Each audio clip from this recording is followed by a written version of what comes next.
Scorpio. Mars is sitting directly opposite your sign right now, and it is pressing on every place where you have been holding too tight. The back half of June is going to ask you a very direct question.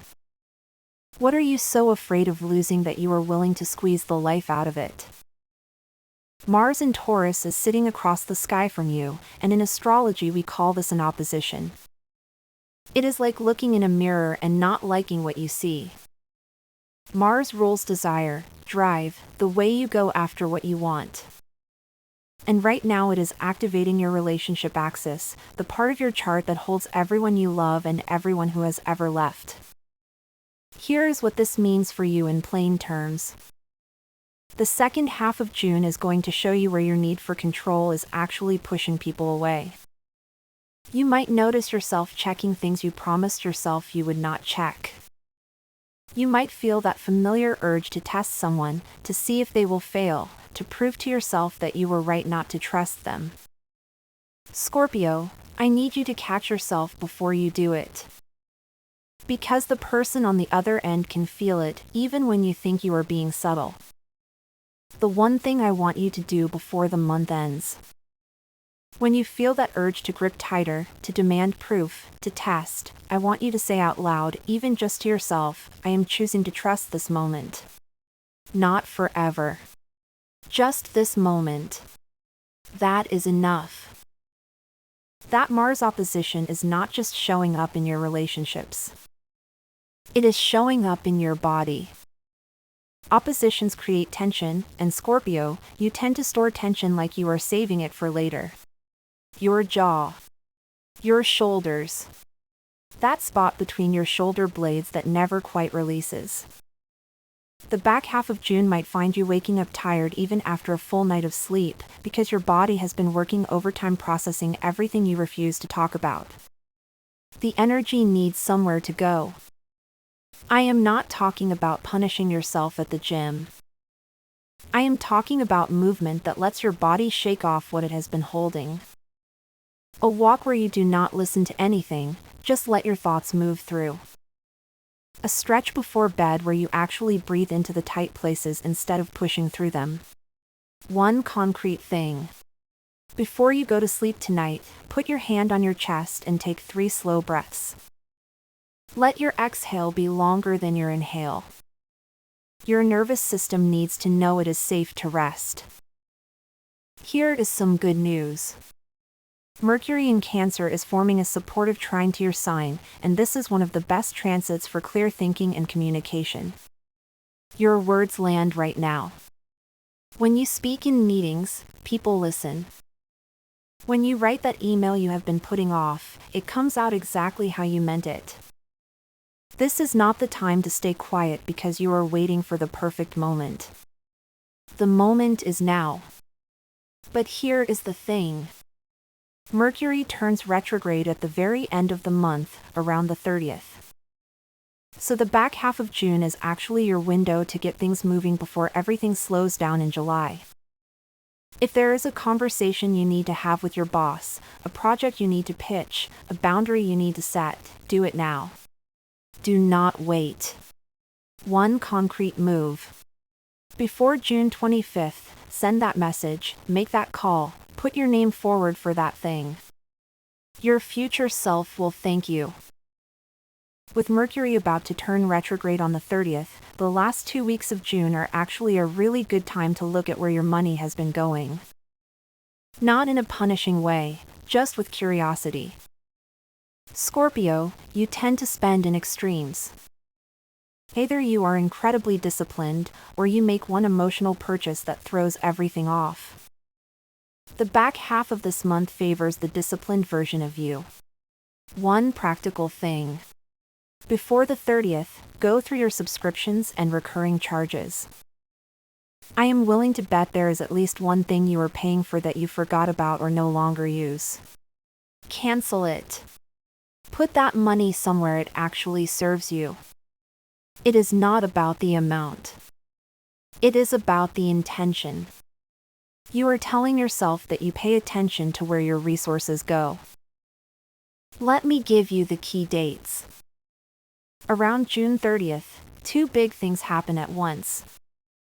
First, there is a full moon, and full moons always bring something to a head. They illuminate what has been building. For you, this full moon might show you very clearly what is and is not working in a relationship or a situation where you have been trying to control the outcome. Something becomes undeniable. At the same time, Mercury stations retrograde. This is when miscommunications happen, old issues resurface, and technology has a tendency to glitch. For you specifically, with Mercury having been supporting your communication all month, this shift might feel more noticeable. Conversations that were flowing suddenly get tangled. So use the weeks before the 30th to say what needs to be said and to back up anything important. The Mars opposition to your sign is active all month, but it peaks in intensity around mid-June. If you are feeling friction with a partner or collaborator around the 15th through the 20th, that is why. Breathe through it. Do not make permanent decisions based on temporary frustration. Alright Scorpio, let us move into your pick-a-pile reading. The theme I am pulling from everything we just talked about is this: releasing the need to control. That Mars opposition, that tension in love, that grip you have been keeping. This reading is going to help you understand what happens when you finally stop holding so tightly. Take a breath. Let your shoulders drop. I have 3 charms for you today. Pile 1 is the Iron Key. Old, heavy, ornate. It opens something that has been locked for a long time. Pile 2 is the Cracked Mirror. Still reflective, but the crack changes what you see. It shows you truth through the fracture. Pile 3 is the Open Palm. Not holding anything, not reaching for anything. Just open. Just receiving. Close your eyes for just a moment. Which one did you see first? Which one made something in you respond? That is your pile. Trust it.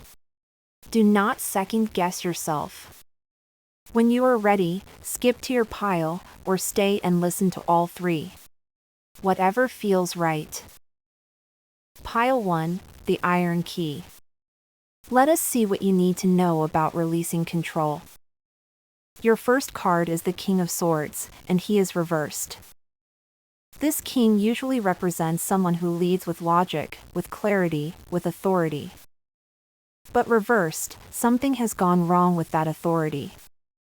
Either you have been trying to control a situation through sheer mental force, thinking your way into power, or someone in your life has been wielding their intellect like a weapon against you. The key here is that this old way of leading, through coldness, through distance, through being the smartest person in the room, it is not working anymore. The lock it used to open has changed. Your second card is the King of Wands upright. Now this is interesting. Another king, but this one is standing tall. The King of Wands leads through passion, through presence, through making people want to follow him. He does not control through fear or manipulation. He inspires. What this card is telling you is that there is a new way of holding power available to you. One that does not require you to grip so tight. One that lets you lead by being fully yourself, not by managing everyone else's perception of you. The shift from the reverse swords king to the upright wands king is the whole message. Stop trying to think your way into control. Start showing up with your whole self. Your third card is the Knight of Pentacles upright. This knight is slow, steady, reliable. He does not rush. He shows up, day after day, and does the work. After the drama of those 2 kings, this card is telling you how to actually make the shift happen. It is not going to be one big dramatic moment where you suddenly become a different person. It is going to be small, consistent choices. Every time you catch yourself wanting to control, you choose to trust instead. Every time you want to test someone, you choose to believe them instead. Over and over. The Knight of Pentacles builds trust through repetition. That is your work. Pile 1, here is your concrete guidance. The old way of leading, controlling, managing, keeping everyone at arm's length, it is done. The Iron Key is not about locking things up anymore. It is about unlocking a new version of yourself. Someone who leads through warmth, through presence, through showing up consistently. This week, practice letting someone see you before you have figured out how to manage their perception. Let them see the unedited version. That is where real trust begins. Pile 2, the Cracked Mirror. Your first card is the Ace of Swords reversed. The Ace of Swords upright is a breakthrough, a moment of total clarity, the truth cutting through confusion. But reversed, that clarity is blocked. You cannot see things clearly right now, and here is the hard part, trying harder to figure it out is not helping. The more you analyze, the more confused you get. The crack in the mirror is not something to fix. It is showing you that the way you have been looking at this situation is fundamentally distorted. You need a different angle entirely. Your second card is the Wheel of Fortune reversed. The wheel upright is about cycles, change, things moving forward naturally. Reversed, the wheel feels stuck. You might be experiencing a sense that no matter what you do, you end up back in the same place. The same arguments, the same patterns, the same feelings. This card is asking you to look at what you keep trying to control that is actually outside your control. The wheel turns on its own time. Your job is not to force it. Your job is to be ready when it moves. Your third card is Judgment reversed. Judgment upright is a calling, a wake up, a moment where you finally see your life clearly and know what you need to do. Reversed, you are avoiding that call. Maybe you know exactly what needs to change, but you are not ready to do it. Maybe you are waiting for more information, more certainty, a sign that you are making the right choice. But pile 2, the cracked mirror is showing you that the sign already came. You already know. The reversal is not the universe blocking you. It is you blocking yourself. Pile 2, here is your concrete guidance. All 3 of your cards are reversed. That is significant. There is a lot of stuckness here, a lot of waiting, a lot of trying to see clearly through a cracked lens. The message is this. Stop waiting for perfect clarity before you act. You are not going to get it. The crack in the mirror is not going away. But you can still see enough to take one step. This week, make one small decision you have been putting off. Not the biggest one. Just one. Prove to yourself that you can move even when you cannot see the whole path. Pile 3, the Open Palm. Your first card is the 7 of Cups reversed. The 7 of Cups upright is about fantasy, illusion, getting lost in all the possibilities without choosing any of them. Reversed, the fog is clearing. You are starting to see what is real and what was just a dream you were using to avoid reality. This is actually a gift. The open palm cannot receive anything real if it is already full of illusions. Something you thought you wanted is revealing itself to be not what you actually need. Let it go. Make room. Your second card is the Queen of Cups upright. This is beautiful. The Queen of Cups is emotionally intelligent, intuitive, deeply connected to her own feelings and the feelings of others. She does not control through manipulation. She influences through genuine care, through being so in tune with what is needed that she can offer it without being asked. After the illusions clear in that first card, this queen shows you who you become when you stop trying to control and start trusting your emotional wisdom. You already know how to do this. You just have not let yourself. Your third card is the 6 of Pentacles upright. This card is about giving and receiving in balance. The open palm works both ways. It gives freely and it receives openly. The Six of Pentacles is asking you to look at where you have been keeping score, where you have been giving in order to create obligation, or where you have been refusing to receive because it makes you feel vulnerable. True release of control means letting the flow go both directions. Sometimes you give. Sometimes you receive. Neither one puts you in debt to anyone. Pile 3, here is your concrete guidance. Your cards are the most hopeful of all 3 piles. The illusions are clearing, your emotional wisdom is rising, and you are ready to give and receive without keeping score.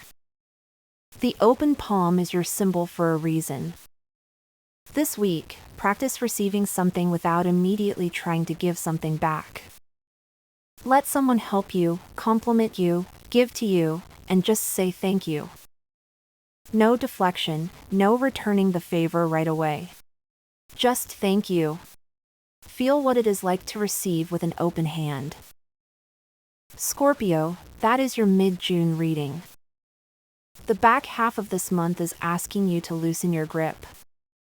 Not because control is bad, but because what you are holding needs room to breathe.